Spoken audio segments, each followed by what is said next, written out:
The hour has grown late, and shadows lurk around every corner. The ground behind Old Man Nielsen's barn has opened up into a gaping black pit. Strange smells have been reported, and some of the livestock have gone missing. Meanwhile, the television sets in the window display of Abrams Discount Hardware Store have suddenly turned on in unison. And in the constant black and white static of the screens, passers-by swear they are being shown images of events yet to come. And now, steadfast spectators, it is time once again to turn down the lights and turn up the terror. For you are about to unearth the rotting, shambling terror of Frightmare Theatre.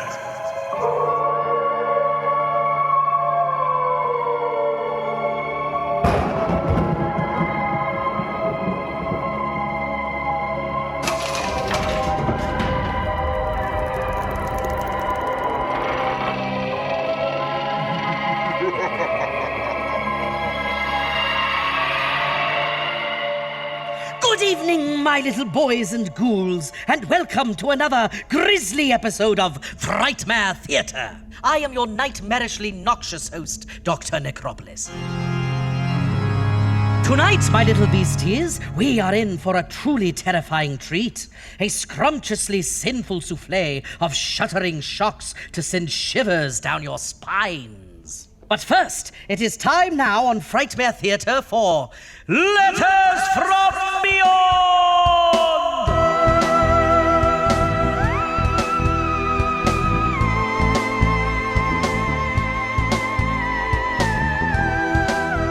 Today's Letter from Beyond comes to us from little Finley Shelton in Springfield, Missouri.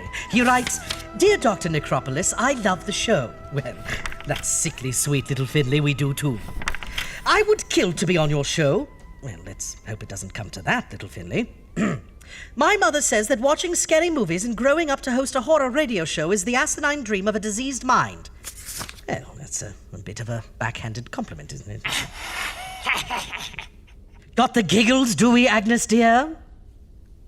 That's what I thought. He goes on to say, but I know my mom's just jealous.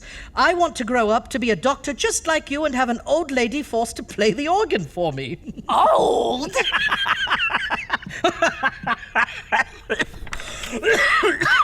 Well played, little Finley. Well played indeed. Oh, don't look at me like that, Agnes. He's just a little boy. A brilliant, astute, articulate little boy. Well, that cancels his chances of ever hosting this show. Watch it, Agnes. Please read my letter on the show and let me know how I can grow up to host Frightmare Theatre when you die. And they just keep coming. Well, funny thing there, Finley. Unfortunately for you, my little beastie, your old pal Dr. Necropolis cannot die. You see, I am already dead. Well, technically undead. Like not dead. Exactly. But not alive either. It's a little confusing. Don't talk down to the boy, Agnes. He's obviously one of the brighter bulbs in the box. Little Finley, we are neither dead nor alive. Undead. We exist between the worlds here at Frightmare Theatre. We will not die, nor can we live. And to be honest, it's not a position a bright little beastie like you wants to find yourself in one day. We're in hell, kid. Jesus fucking Christ, Agnes. He's a little boy, for crying out loud. What? He's a bright bulb. He's a little boy. He's an astute little beastie. Pick one and stick with it. If he's old enough to listen to this show, he's old enough to know the truth, damn it. Now you listen here, you rotten little bastard. Life is gonna chew you up and spit you out, and one day when your number's up, you're gonna find yourself playing organ in a late-night radio show for all eternity with these asses. Do not be alarmed, loyal listeners. We are either experiencing technical difficulties or the world has come to an end. In either case, we want to thank you for listening to our show, and we hope you take comfort in the fact that we were here to frighten you right up to the very end. We here at Frightmare Theatre take horror very seriously and are proud to have served our Dark Master's purpose with dignity and grace. That was Letters from Beyond! Sorry about that, boys and ghouls. Oh, let go of me! Ow! Ow! I swear to the Dark Ones, I'll... Agnes has been having one too many of her flavor shots in her coffee as of late. But she will be fine, my beasties. Cross my heart and hope to... Well, let's get on with tonight's terrifying tale, shall we? Al, help me out here! God, you didn't tell me she was a biter! My deepest sympathies. Get well soon. Damn dentures are stuck in my forearm. I've already been bitten by a werewolf. Now I got old lady venom coursing through my veins. Oh, just wrap it up, you big baby. I gotta come in here.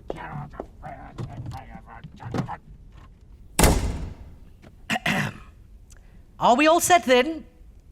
Al, are we all set? Okay, I guess that's a go. And now, my little beasties, prepare for a perfectly petrifying parable of prodigiously polluted passion in perfection.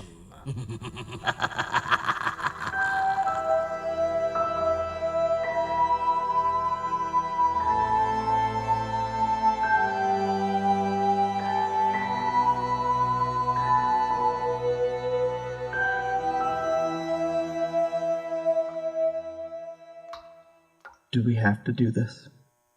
You tell me, John. I just want to know how it all happened. What went down? I already told you. I told you all of this. Tell me again. John, this isn't looking good for you. You know that, don't you? I didn't do anything wrong. Well then, you have nothing to worry about, do you? Let's just hear your story from the beginning one last time. Okay, John? I already told you over and over and over and over and over. I want to hear it again, John. Now, start from the beginning. I didn't do it. John? She was my wife. We know that.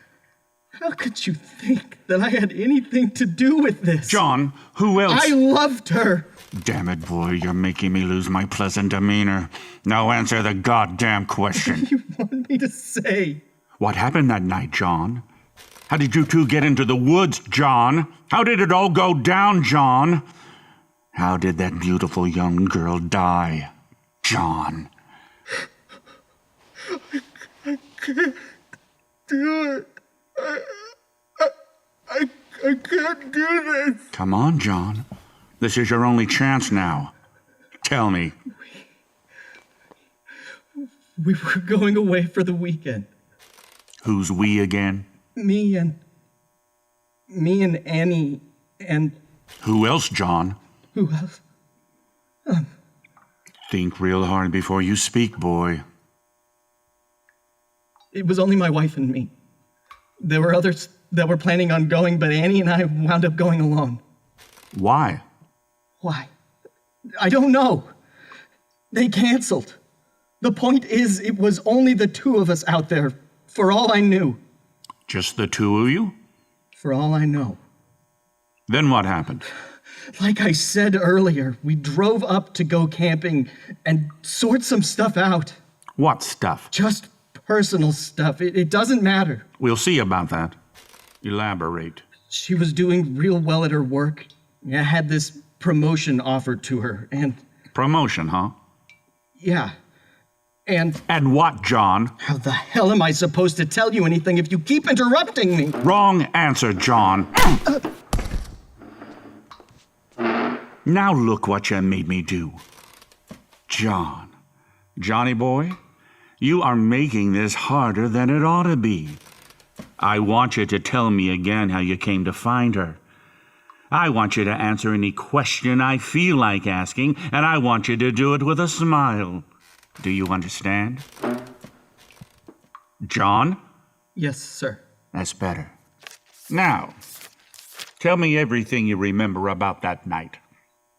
I got up to leave the tent and get something out of the truck. What? My bag. That bag? No, I told you I never saw that before. And you never saw what's inside that bag before either? No, not until tonight, not until you showed me. Are you sure? Do you want to see it again? No, I don't ever want to see that again. So, you went to the truck and got your bag. Then what? I was digging around in the back seat and my sleeve got caught on the lever. I had to rip it. So, it was the mischievous car seat lever that attacked you and produced that tear in your sleeve? That's what you're telling me? Yes, that's what I'm telling you. And that's when you say you heard it? Yes. I just got my sleeve free when I heard her scream. I dropped my bag and ran into the woods. It was dark, surprisingly dark. The light in the tent must have gone out. It took me 10 minutes to find it. What was left of it? I opened the tent and she was gone. I couldn't see anything, but I could feel the ground. The ground was all wet and sticky. I remember thinking that she must have been looking for the other flashlight in the dark and split the syrup bottle from the crate. For a second, I thought it was syrup. I yelled for her. Nothing. There was no sound, not even crickets. It was like a vacuum, a cold black vacuum. I stumbled out around the tent, feeling my way along the ground. Dead leaves. I stood up and started to walk around the back when I tripped over a log or something. Hit my head pretty hard. I was very disoriented, but I felt along the ground for the log I tripped over and I realized it was her. It was Annie. Oh, God. It was my wife. She was just lying there in the dead leaves. She was covered in blood. She was... John, we found you 30 feet from the campsite. We found that bag with that thing in it not 5 feet away from you. Now, you expect me to believe that someone else was out there in the middle of the woods? And that this mysterious attacker not only performed the most savage murder that I've ever seen, but that he actually took the time to plant the weapon in a bag only a few feet away from you? A weapon smeared in your bloody prints, John? Is that what you expect me to believe, John? I didn't kill my wife. I don't give a damn what you believe. I told you how it happened. That you were at the truck? Yes. That you found her 10 minutes later? Yes. What was done to her took at least an hour, John. I just know what I remember. You killed your wife, didn't you, John? No. I loved her. You planned to take her out there and you killed her. You took your time. You made it hurt. You settled whatever score you had with that thing in the bag. No! I never wanted to kill her. Things between us weren't perfect, but I loved her. And did she love you? She was so beautiful. It didn't have to happen. You two only knew each other a few months before you eloped. You said it yourself. Things weren't perfect. I never wanted to kill her. He said she was... that she didn't love me. What? He told me that it would be better. He said that I had to. What the hell are you saying, boy? When we planned to go camping, he said it was time. Are you saying there was somebody else on the trip with you? My dad. Dad told me to. How dare you implicate your own father? I didn't mean to. It's just... I'm sorry. I'm sorry, Dad. You little son of a bitch. It didn't take long, did it? Dad, I'm sorry. It just slipped. I can't do it. What if they do ask? What if? What if? Of course they'll ask. You just stick to the goddamn story and everything will be fine. You can't lose your head, boy. Son, I'm sorry. I didn't mean to hurt you. You made me do it, don't you see? You got me so mad. We've gone over and over this, Johnny boy. What if's the name of the game. If you can't handle what if, then how could you hold up if it did go south? You want to drag me down with you? Of course not, Dad. I'm just scared. If we get caught. That's why we do this. We haven't gotten caught yet, right? Right? No, sir. And why is that, John? John? Answer me, damn it! We follow the rules and stick to the story. Now, you see, you made me lose my temper again, John. It's not polite not to answer a person when they ask you a question. You hear me, boy? Yes, sir. Damn right, yes, sir. That's the same kind of shit that got Annie in the place she's in now. What is that supposed to mean? Oh, son, don't look at me like that. You're family. You're my own flesh and blood. I'd never hurt you. Not really. Everything I've ever done has always been for you. It didn't have to be this way. She was different. No. She loved me. No. I love you. I'm your father. You are my son. She's just like all the others. Just a little bitch. Please! John, I know you felt something for her. But that'll change, John. You'll find another. No! Dad, no! Someday you'll find the right one. That special someone who'll be worthy. She'll make Annie and all the others fade away. Shh. They'll fade. Fade away. It's like your mother and me. John, we told you how your mom and I met, right? Yes, Dad. She was singing in the church choir. I was sitting in the back pew. And for some reason, something made her look through that sea of people and lock eyes with me. Even from the back, I could see how green her eyes were. You remember her eyes, right? Yes, Dad. I do. I used to get so lost in those eyes. But that first time I saw them, the whole room faded away.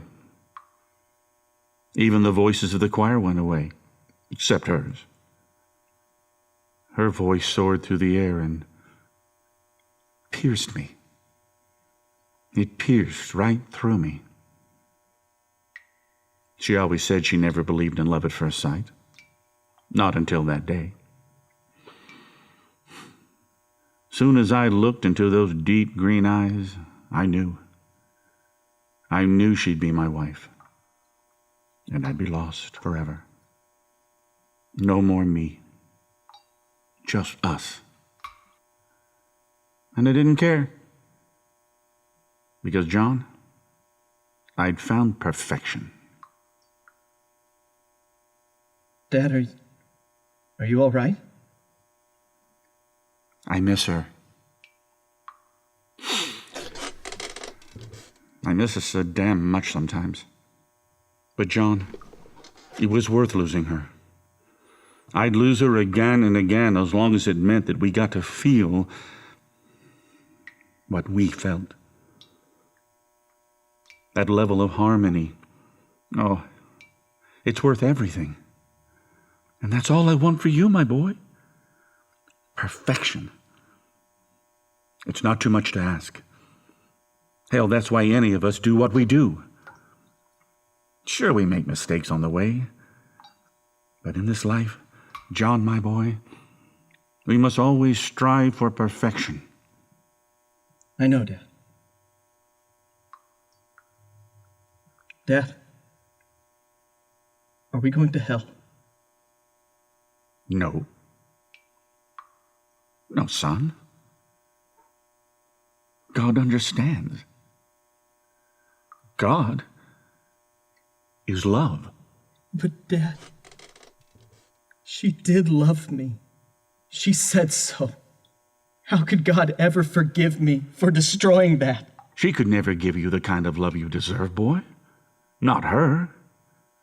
We tried to give her a chance. I thought maybe she was different too. But in the end, we both were shown differently. Just more of the same.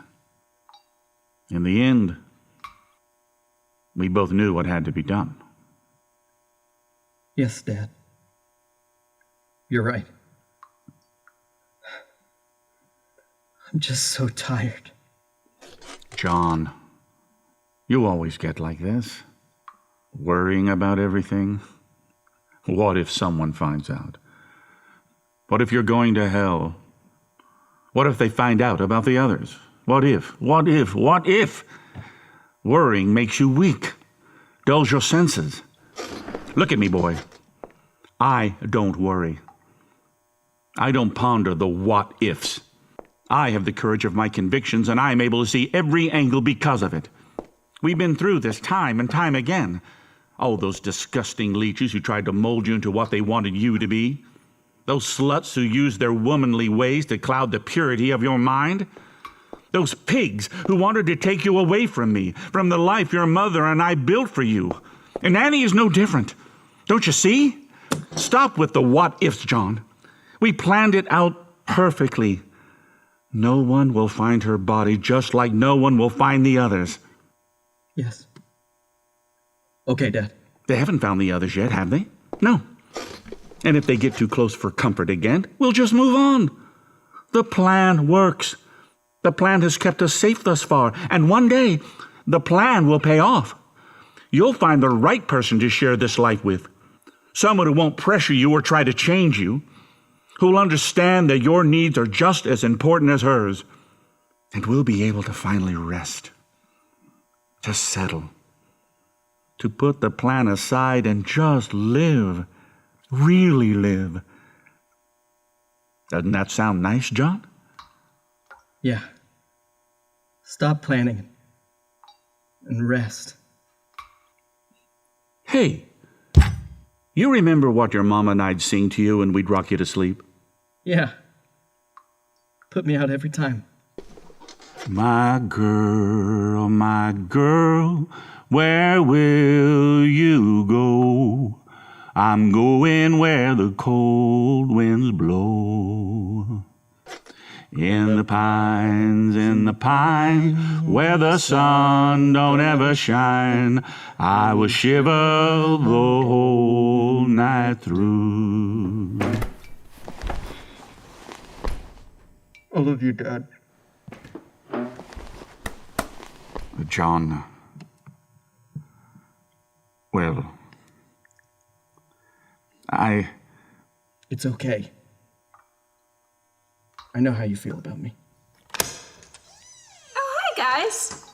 John, honey, you didn't tell me your dad was going to be over so early before the trip.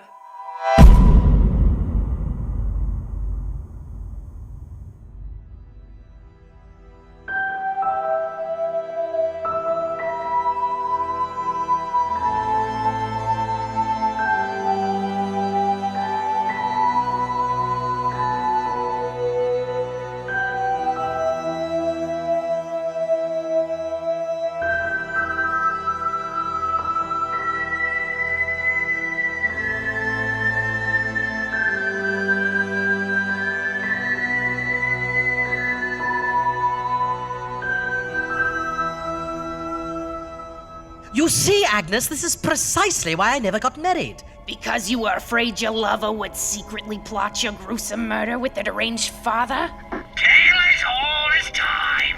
Thank you, Al. Love is for suckers, Agnes, my darling, and the sooner you understand that, the sooner you can get on with your unlife.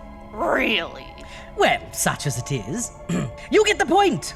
Don't be so damned literal. And let this be a lesson for you too, little Finley. Life's a long, hard road as it is. No use complicating things more with fanciful, flighty feelings of infatuation. Ooh, who needs it? Give me my cold crypt, a hot cup of Dorian Gray. Earl's brother. You know it.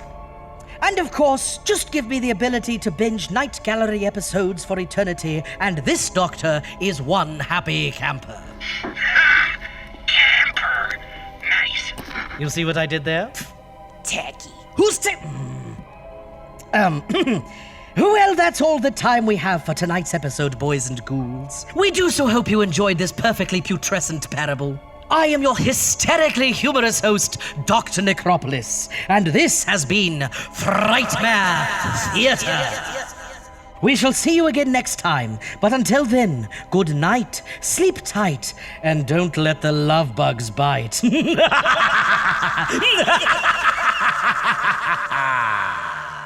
The Frightmare Theatre podcast is brought to you by Arcane, where nightmares become reality. Tonight's radio theatre presentation, entitled Perfection, was written and directed by Nathan Shelton, and featured the voice talents of Drew Diveley, George Cron, with Kristen Overholt as Annie, with sound engineering by Nathan Shelton. The song In the Pines featured in tonight's episode originated in the southern Appalachian area of the United States, and has had many hit recordings since the late 1800s. The Frightmare Theatre theme and additional music is created by the terrifyingly talented Chris Porcelli and Allison Johnston, and can be found along with other haunting scores at chrisporcellipiano.com. Be sure to stalk Frightmare Theatre on social media and subscribe to the Frightmare Theatre podcast via Apple Podcast, Spotify, iHeartRadio, or your favorite listening app. Producing a monthly horror radio drama is a monstrous undertaking. We invite you to join the Frightmare Theatre Undead family and support us on Patreon, where you will receive members-only special content not found anywhere else. All previous petrifying episodes of Frightmare Theatre are proudly displayed for the shock and horror of the masses at frightmaretheatrepodcast.com. We so deeply wish to thank you for listening and hope you join us in the shadows again next month for an all-new episode. Until then, I am the announcer, wishing you pleasant dreams.